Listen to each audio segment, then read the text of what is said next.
Allez, salut à tous, bienvenue au Billet Auto les amis pour une vidéo que vous avez été nombreux à bien accueillir. On voulait vous faire ça avec Hugo depuis un petit moment. S'il vous plaît. Merci. On voulait vous faire ça depuis un petit moment. C'est un tuto photo sur la voiture. Vous êtes pas mal dans les vidéos YouTube à nous poser des questions dessus. Et je voulais en profiter qu'on ait Hugo avec nous, qui est photographe de métier. Et oui, monsieur. Et oui, monsieur. J'ai cette chance. Et qui est notamment spécialisé dans l'automobile, entre autres. Et pour répondre à vos questions, et c'est vrai que vous avez eu pas mal de bonnes questions. Donc on en a sélectionné 10, voire peut-être un petit peu plus, parce qu'il y a des questions qui se répondent en à peu près 2 secondes.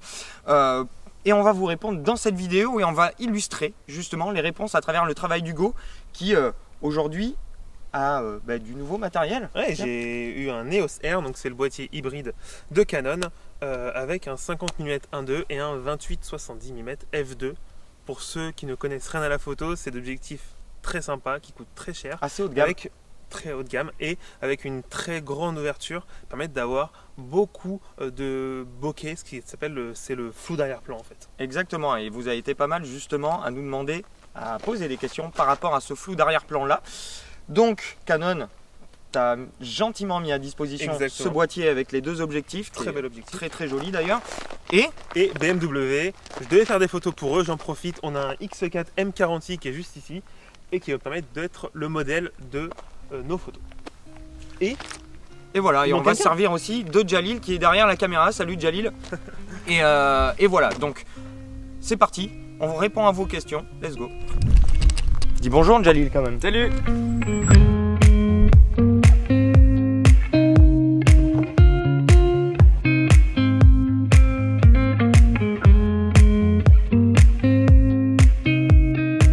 Alors ce qu'il faut savoir les amis, c'est que si vous croisez Hugo sur un événement, il a toujours un genou sale parce que le monsieur donne de sa personne. Et oui, on met le genou à terre. Et vous allez savoir pourquoi très bientôt.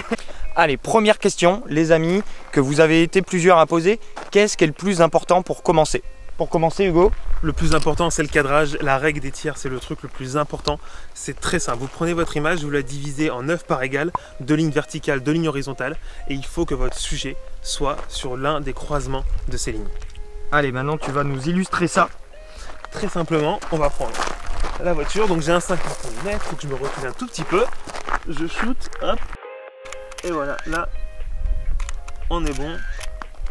Je vous fais plusieurs cadrages différents pour vous montrer ce qu'est la règle des tiers. Ok, et maintenant tu vas nous expliquer pourquoi tu t'es agenouillé. Pourquoi je me suis agenouillé et pourquoi j'ai le genou sale? C'est parce que, en fait, très clairement, si je reste debout et que je fais ma photo, voilà, et si je m'abaisse, ma photo, comme vous pouvez le voir sur les photos, la photo, quand je suis resté debout, la voiture n'est pas vraiment à son avantage. Dès l'instant que je me suis rabaissé, que je me suis mis beaucoup plus bas, la voiture est beaucoup plus massive et c'est ce qui lui donne un petit côté beaucoup plus méchant. Et ça, c'est le mieux en photo automobile. Voilà, déjà, donc on a répondu à une bonne partie. Déjà, le cadrage, la règle des tiers et se mettre à la hauteur du sujet qui va favoriser justement la perception directe. Là, on est sur un SUV, donc on voit pas vraiment la différence. Mais dès l'instant que vous allez être sur une voiture beaucoup plus basse, beaucoup plus sportive, une supercar par exemple, là, tout de suite, on va voir la différence et il faut vraiment se baisser, c'est le plus important. Voilà, et vous avez pu le voir aussi dans la vidéo. Prochaine question. Deuxième point que vous avez été beaucoup à souligner et vous avez eu pas mal de questions par rapport à ça, c'est par rapport au filtre et notamment au filtre polarisant. Je suis en train d'en utiliser un actuellement, mais ça c'est pour la vidéo, c'est un autre débat. Hugo ici a un filtre polarisant sur, c'est quoi, le 50 mm? C'est 50 mm 1.2. 50 mm à 1.2 sur le Canon. On va vous montrer quelle est la différence parce que vous posiez les questions, comment assombrir le pare-brise et enlever les reflets du pare-brise et comment utiliser un pola. Hugo va vous faire une démonstration toute simple, on va vous montrer l'efficacité et le fait que ça soit obligatoire. C'est obligatoire en plein soleil surtout. On est dans une situation, il est 15 h, donc le soleil est encore assez haut et on voit que sur la voiture, si je mets pas le pola et que je vais faire une photo, et ben on a le pare-brise qui est plein de soleil, c'est pas très joli, qui est ciel bleu. Par contre, dès l'instant que je vais tourner mon polarisant, hop, on va agir sur le pare-brise et là je vais pouvoir faire ma photo sans aucun souci. JB, tu peux même le montrer avec ta vidéo, tu filmes la voiture, tu tournes ton polarisant et tout simplement on va voir la différence. Voilà. Et pas polarisé, polarisé. Sachant que là, quand c'est pas polarisé, c'est toujours un tout petit peu polarisé. Ce qui fait que si je l'enlève complètement, il y a encore plus de reflets. En intérieur, le polarisant, ça sert pas à grand chose, faut l'enlever. Et puis dès l'instant que la lumière baisse, vous commencez à voir la nuit, enlevez le polarisant, ça sert à rien, vous allez gagner en qualité de photo, puisque vous n'allez pas monter dans les ISO pour gagner en sensibilité et en lumière. Bien vu, précis, concis, tout ce qu'on aime. Allez, on change de spot parce que maintenant on passe... Oh, ça c'est cylindre. Maintenant on passe à vos questions en dynamique. On va pas parler de travelling, mais on va répondre à une des questions de travelling, mais parce qu'on n'a qu'une seule voiture, il faut 2 voitures pour un travelling. Par contre, pour toutes les questions sur les filets, ça c'était des très très bonnes questions, vous avez été pas mal à nous demander ça. On va se trouver un petit spot et on vous répond. Allez, c'est bon, maintenant on a trouvé un petit spot, une ligne bien droite, longue, et où on peut se mettre bien à la perpendiculaire de la voiture, ça on va en reparler, pour tourner les filets. Vous avez été pas mal à nous poser donc des questions sur les filets, pour shooter les filets. Comment avoir une impression de vitesse, comment avoir la voiture nette et l'arrière-plan flou sur les dynamiques, donc ça s'appelle un filet, c'est une technique. C'est très simple à faire, il faut juste savoir comment ça marche. Exactement, donc en gros, comment on fait? Très simplement, on baisse la vitesse d'obturation de l'appareil photo et on suit la voiture. Exactement, il faut que le mouvement soit très fluide et ça vient aussi... Et ça va de pair avec une autre question que vous avez fait, ouais. Vous avez posé la question, comment se stabiliser? Exactement. Très simplement, généralement les gens, quand ils font des photos, ils font comme avec le téléphone, ils font comme ça. Non, on ne shoot pas comme ça, on shoot avec l'œil dans l'œilleton et là on est stable, on est beaucoup plus stable. Et voilà. Tout simplement. Pour la stabilité, en fait, moi quand je shoot, j'ai mon bras qui est posé, qui est bien posé ici, ce qui me permet d'être vraiment super stable et de limiter un maximum les tremblements. C'est justement une des raisons pour laquelle cette position-là, elle est la meilleure pour vous, justement, notamment pour les filets, parce que vous pouvez suivre la voiture sur un axe vraiment stable. Voilà, tout simple. Allez Jalil, à toi de jouer. C'est parti. On compte sur toi pour être le pilote.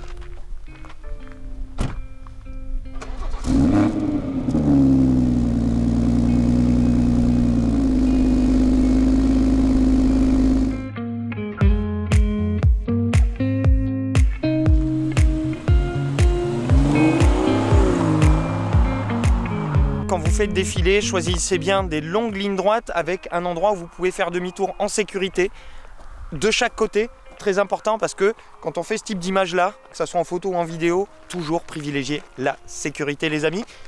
Il fallait le rappeler, n'est-ce pas? Toujours sécurité. Toujours. Alors une chose très importante quand vous faites des photos dynamiques, c'est de passer le boîtier avec l'autofocus en AI Servo pour les boîtiers Canon ou en AFC pour Sony ou Nikon. C'est le plus important, la voiture, l'autofocus va suivre votre sujet, va suivre la voiture et ça vous permettra d'être toujours le plus possible net. On va commencer, Jalil va arriver, je me suis mis à 1/160e, je sais pas si vous le voyez. Le voilà. Ça permettra en fait d'être au moins net et puis plus il va passer, plus je vais descendre en vitesse d'obturation.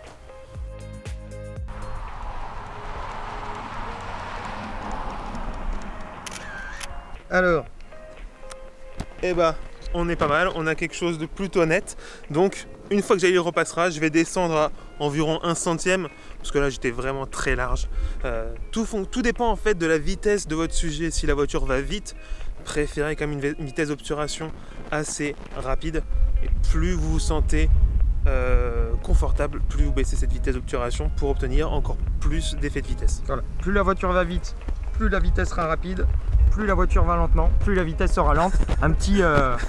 Parce que effectivement, si la voiture va très vite et que vous commencez direct au 1/60e, il suffit que vous ayez un micro tremblement Et c'est mort. et ce sera flou. Et là, t'es pile poil à la perpendiculaire de la voiture sur certaines de tes photos, ce qui permet à la voiture d'être bien nette sur sa Net totalité. sur l'ensemble de la voiture. Dès l'instant que vous allez vous mettre de travers, vous allez avoir un angle diagonal avec la voiture, bah là vous allez avoir des éléments nets, des éléments flous. Voilà. Sachant que pour tout ça, cette technique est valable quel que soit l'objectif que vous avez. La seule chose qui va changer, c'est la distance que vous aurez à faire dans le champ. Très clairement, si vous avez un 400 ou un 70-200, vous allez faire quand même bien 50 mètres dans le champ. Et plus vous êtes loin, plus vous avez un gros zoom, plus la photo, vous risquez d'avoir une photo nette. En fait, la voiture sera nette. Exactement.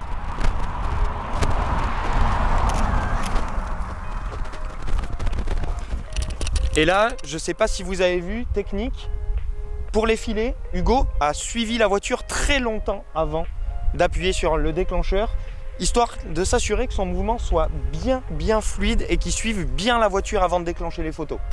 Je me trompe? Non, c'est exactement ça. Plus vous allez démarrer tôt, plus vous allez avoir, si la voiture garde la même vitesse en tout cas, Le but, c'est que la voiture ait une vitesse constante. exactement, vous allez vraiment vous faire corps avec la vitesse de la voiture et vous allez avoir le filet le plus net possible. Et cette fois-ci, Hugo est à 60e.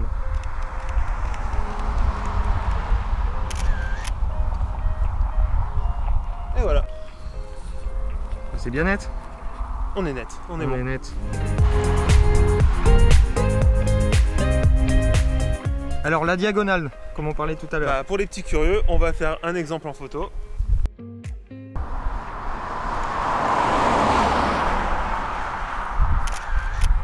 Et donc là, j'ai juste l'avant de la voiture qui est nette et tout le reste est flou. Voilà. Dernier spot pour illustrer les deux dernières questions qu'on avait sélectionnées. Et pour ça, on passe dans un autre milieu, on quitte le champ et on passe dans un milieu un petit peu plus urbain, vous allez voir.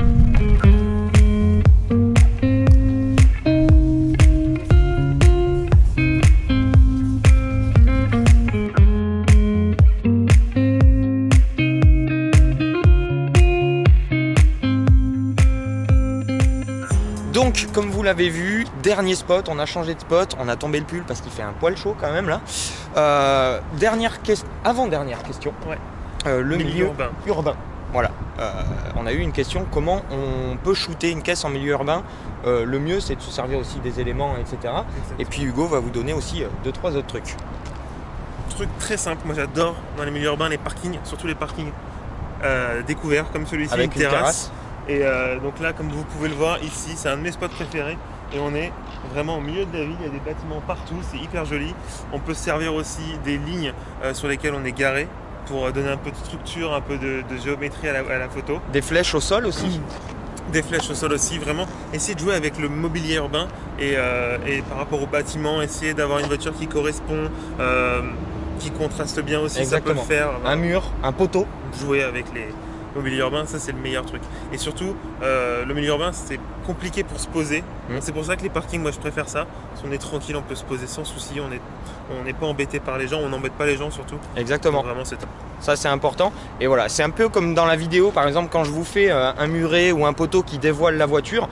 Là, on peut se servir de ces éléments aussi pour la photo. Ça peut donner, notamment quand on a des objectifs comme ça qui ouvrent beaucoup, qui ouvrent à 1 et des poussières, ça peut donner justement un énorme contraste sur le premier plan pour avoir une voiture très nette au fond.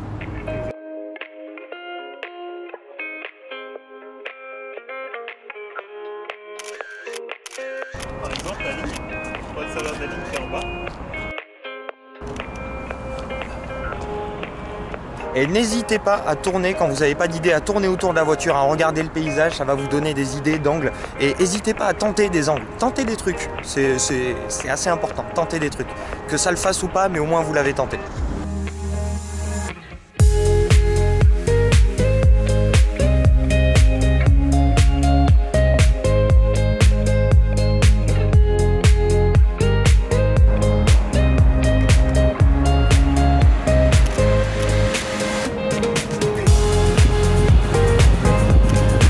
Petit 3/4 arrière pour se servir des bâtiments. Du petit muret pour aller taper un petit détail de la voiture.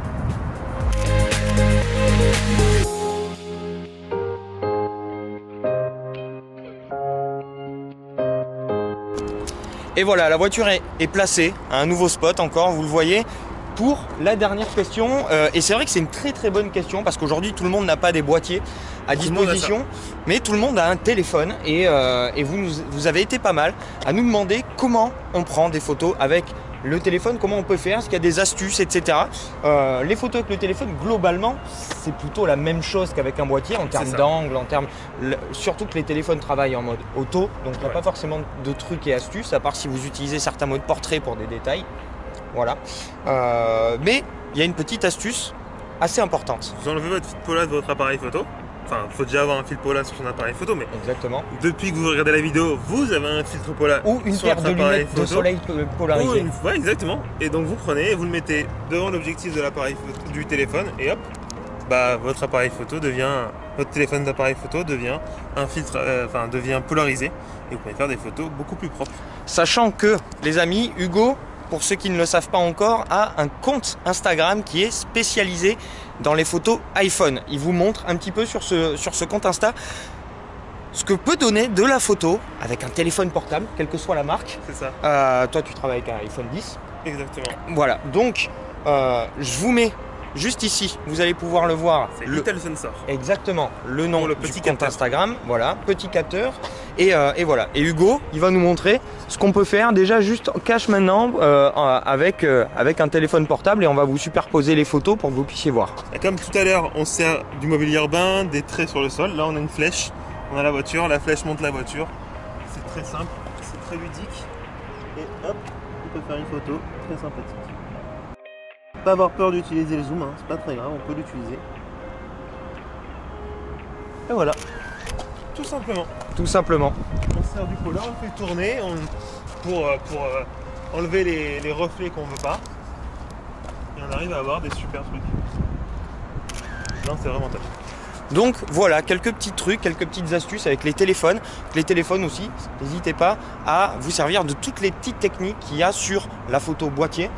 Parce que ça fonctionne toujours pareil, avec un c'est téléphone, la même surtout que maintenant les appareils photo des boîtiers, enfin très des téléphones sont de plus en plus performants. Voilà, Et surtout, tout bêtement, un filtre polarisant, il y en a à partir de 20 €.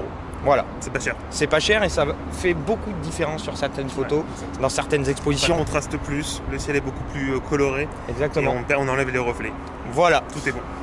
On va terminer par juste un truc qu'on n'a pas abordé, mais il y a eu une ou deux questions là-dessus, parce que malheureusement on n'avait qu'une voiture. Ouais. Mais quand vous avez deux voitures, vous pouvez faire des travelling. Il y a des trucs un petit peu obligatoires. Soit vous faites ça sur une route fermée, quand vous avez cette possibilité. Sur circuit. Sur circuit, quand vous avez cette possibilité, ça reste le mieux parce qu'il faut de la sécurité. Ensuite, sinon, si jamais, parce que je sais qu'il y en a beaucoup qui le font, sur route ouverte, Faut faire attention parce que c'est très dangereux. faites très attention, une route avec énormément de visibilité, énormément de dégagement, quelqu'un d'attaché dans le coffre de la voiture qui précède, un conducteur qui connaît, qui a l'habitude de faire ça. Nous, on le fait parce que on travaille ensemble depuis un moment et dans le métier, on a l'habitude de faire ça. Pour les travelling, vous le voyez dans les vidéos. Et c'est la même chose pour la photo. Une voiture qui va s'approcher, qui va s'éloigner, qui va tester plusieurs angles. La voiture travelling, donc la voiture de devant, va pouvoir se décaler quand elle aura beaucoup de visibilité pour garder quand même la voiture de derrière sur la bonne file. Mais très sincèrement, Faites attention. évitez de le faire sur route ouverte. Voilà, C'est très dangereux. voilà. Faites-le sur route fermée. On sur est circuit, on est c'est obligé de vous donner principe. ces consignes de sécurité parce que mine de rien, ça reste risqué, même si les gens disent ouais, non, ça reste risqué les très amis. dangereux. Donc voilà, les travelling, on en parlera peut-être sur une prochaine vidéo. Si vous en avez envie, n'hésitez pas à nous le dire en commentaire. On a eu beaucoup de questions matos, on a eu beaucoup de questions retouches et ça sera pour d'autres vidéos. Si vous en avez envie, si vous avez déjà des questions là-dessus, n'hésitez pas à le mettre en commentaire aussi. Voilà, Petit pouce bleu, bien sûr. le pouce bleu les amis, si vous avez aimé cette petite vidéo, n'hésitez pas à nous envoyer vos photos avec votre watermark, mettez votre nom sur la photo Et quand je vous même. donnerai des conseils pour vous améliorer en perso, il n'y a pas de souci sur Instagram. N'hésitez pas à Voilà. nous envoyer. Donc n'hésitez pas à nous envoyer vos photos si ça vous a servi. Donnez-nous de l'amour en commentaire. Ouais. Voilà, un petit pouce et puis abonnez-vous si c'est pas déjà fait les amis. Puis nous, on vous retrouve très rapidement pour une petite virée dans le sud de la France avec Marseille. une marque coréenne. À Marseille, À Marseille, peu cher. Et puis d'autres aventures parce qu'il y a le salon de Francfort qui arrive très très vite. Oui. Et voilà, donc on vous en dit pas plus. On vous souhaite une très très bonne continuation et d'ici là une très bonne fin de ce que vous êtes en train de faire. Ciao. ciao.